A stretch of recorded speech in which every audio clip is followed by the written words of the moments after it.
চিঠিটা আমার রাজ্যের বিশ্বাস। আমি জানি কারা আমাদের আগ করিডরে। আমি পেয়ে গেছি কিন্তু চিঠিটা হাতে পড়ে। আমরা সবাই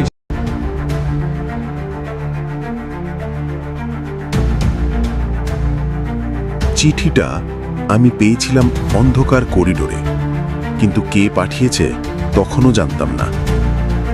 আজ সন্ধ্যায় একটা ছায়া আমার পেছনে দাঁড়িয়েছিল। পরিচিত গন্ধ, পরিচিত পা, কিন্তু বিশ্বাসযোগ্য নয়।